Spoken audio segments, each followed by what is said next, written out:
Greetings. It's Thursday, June the 12th, 2025.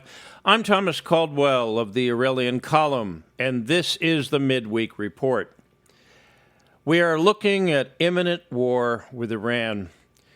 The International Atomic Energy Agency has declared Iran in non-compliance with agreed controls for the first time in some 20 years. Iran says it is throwing out all controls. It's going to do what it wants to do. Talks between Iran and the United States appear to have broken down. Today is the deadline that was put down by Donald Trump in April for an agreement to be reached to prevent Iran from becoming a nuclear power. Didn't happen. Warnings are being put out throughout the Middle East. Americans are being told not to travel to several countries, including Iraq. Warnings are being given everywhere. Civilian personnel are being evacuated from U.S. bases throughout the region. All sorts of precautions are being taken, and everybody in that part of the world is holding their breath. What they call the silence before the deep plunge. An attack by Israel on Iran is thought to be imminent as of this recording on Thursday morning. Almost certainly something's going to happen over the next few days.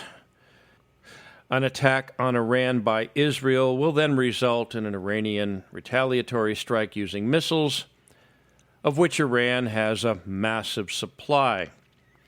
It's being speculated that some of these missiles that will be aimed towards Israel may have something nuclear on board them, but that is just what it is, speculation. No evidence, no proof. Chances are that's not the case, as such a move would result in the use of nuclear weapons by the Jewish state against Iran. In the event of hostilities, the United States would then be drawn into the fray with virtual certainty and would then attack Iran.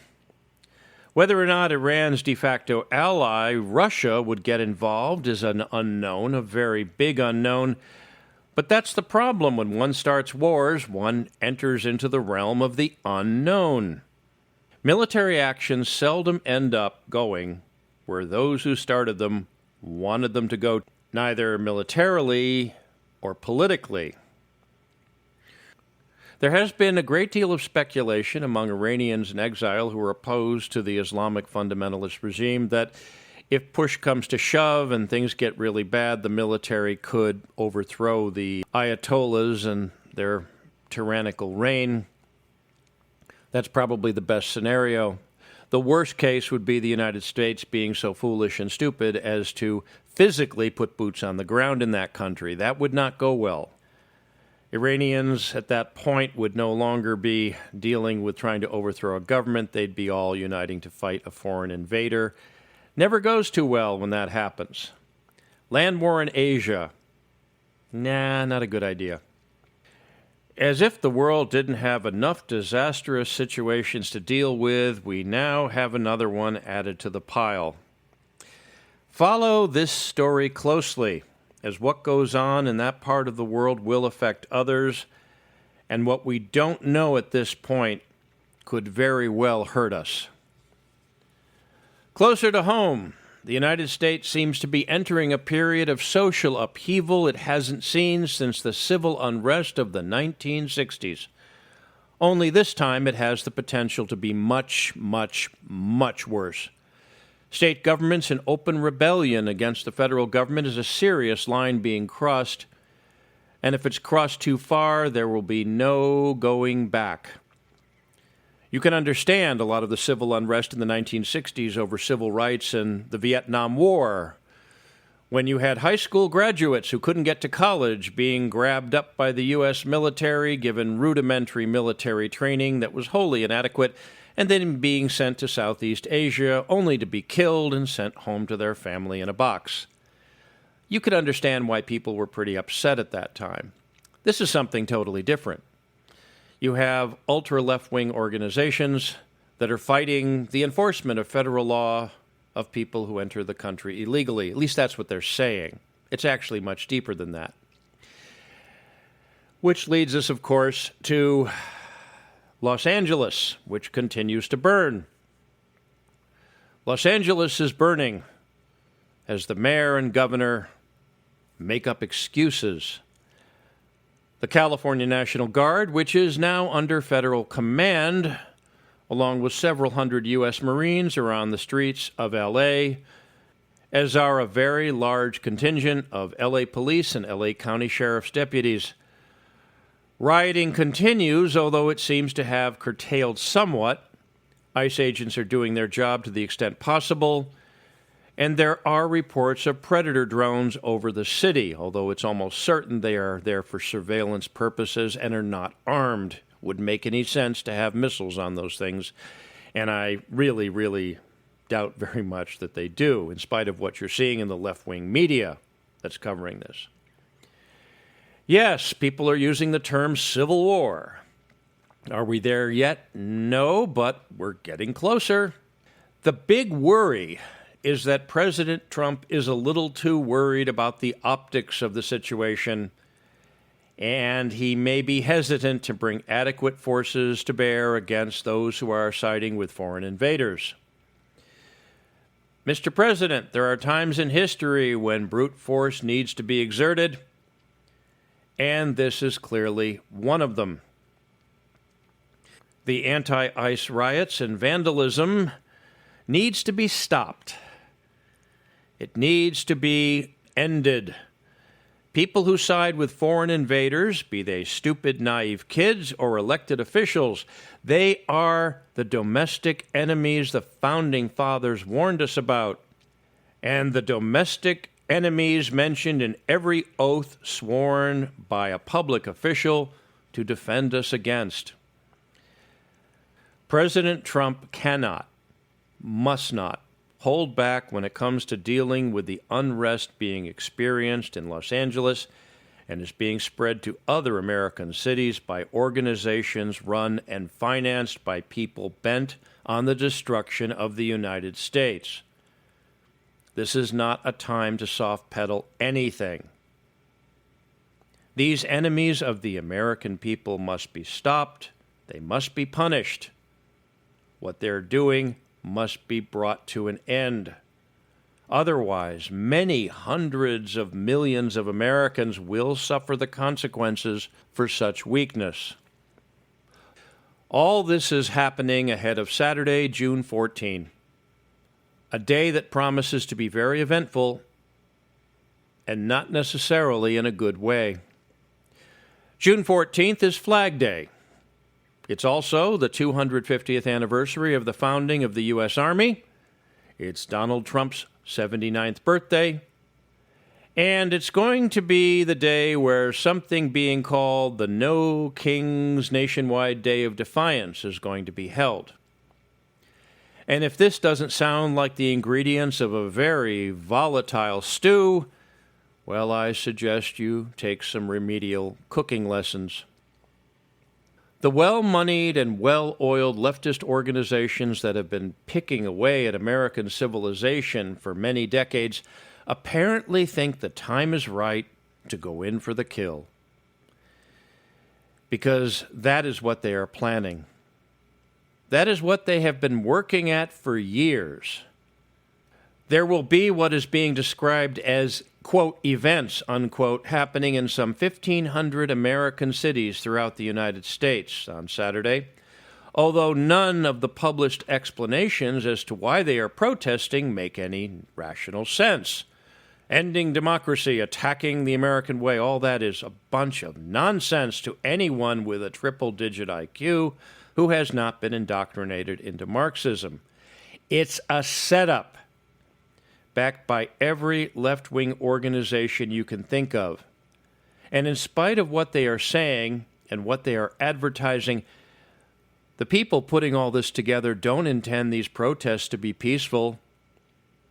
They want violence and they want blood. And chances are they'll get it. Washington, D.C. is expected to be relatively immune from the mayhem that is expected in other leftist-controlled cities this coming weekend. There will be massive police presence and an obvious military one. But the one big danger that no one's really talking about is the potential damage to Washington, D.C. streets caused by tanks, missile carriers, and other heavy vehicles. The streets of the nation's capital were never designed for the amount of weight these vehicles represent. Unlike Red Square in Moscow, Pennsylvania Avenue is a bit of a lightweight as far as construction is concerned. It's being estimated in some news outlets that it will cost upwards of $45 million to repair the expected damage to the roads the parade will be held on. Now, for those who know the District of Columbia, the money is not what is most concerning. It's not nice, but it's not really a big deal compared to something else. The big concern is the utter incompetence that the Washington, D.C. government is going to engage in as it goes about trying to get things fixed. You see, the people who run the municipal side of the nation's capital are far from the best America has to offer, as is the case in just about every government body run by members of the Democratic Party. But Washington, D.C. is an exception. They're really, really idiots. Washington, D.C. must never become a state. It's not even a good city. It should be taken over again by the U.S. military and run that way, but that's an argument for another time. Now, one can hope the damage might not be as bad as expected, but what I'm really concerned about is that a tank is going to fall into a subway tunnel, and, well, that's going to be one for the record books if that occurs. As the leftist attack on the United States continues, it's important to point out that the organization known as Antifa, and it is an organization, as well as other groups that are organized and managed along similar lines and with similar goals, they are not to be underestimated. They are well funded by monstrous billionaires like George Soros, along with many others you'll be hearing about in the coming weeks and months. I have been told by contacts in the real estate business that a few years ago, a front organization tied to Antifa was roaming around Northern Virginia looking for recreational campsites and similar properties on the market for use as training facilities. Unfortunately, I've learned of some places that were turned down for purchase, but not the ones that Antifa and its backers ended up buying. There are rumors of places that they purchased, but I didn't hear that from people that actually were part of the transaction. But mark my words, they must have gone out and obtained properties elsewhere, where in the ensuing years they've been training their people so that they could someday come out and work to take down the country so many of the leftists in the United States hate so much. And in their minds, that day may be at hand. For those of you out there who think these leftists in the streets are a bunch of weak, protein-starved weaklings, well, to an extent you may be right. But those are the expendables that you see. These are the naive fools that are going to go out and get their heads cracked open and get thrown into prison.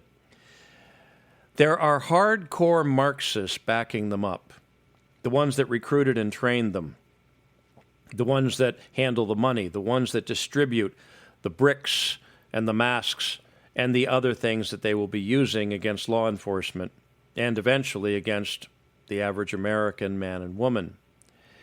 These are people who have been indoctrinated, trained, financed, and are ready for action when their billionaire masters call upon them to move. Do not ever underestimate your enemy.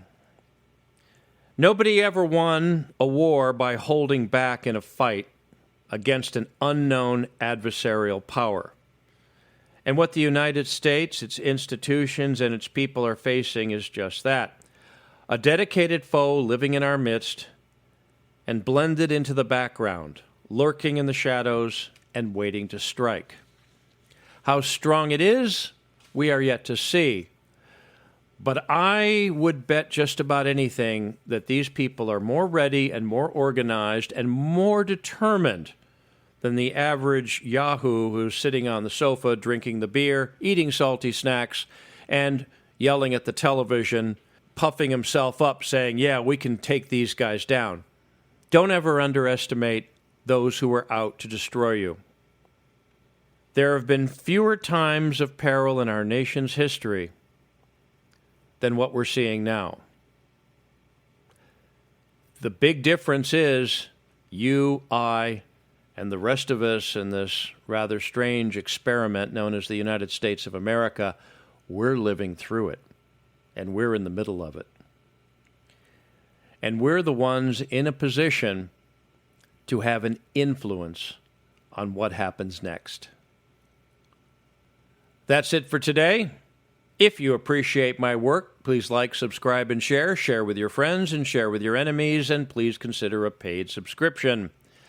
I can be reached at feedback@aureliancolumn.com. That's feedback@aureliancolumn.com. I'm up on X. My handle there is MICCAMPEN. That's MICCAMPEN. This podcast originates at Substack. My handle there is aureliancolumn.substack.com. Until we meet again, be good, be safe, be vigilant, and remember Clown World, the deep state, and the leftist Marxist establishment that threatens us all must be destroyed. Good day.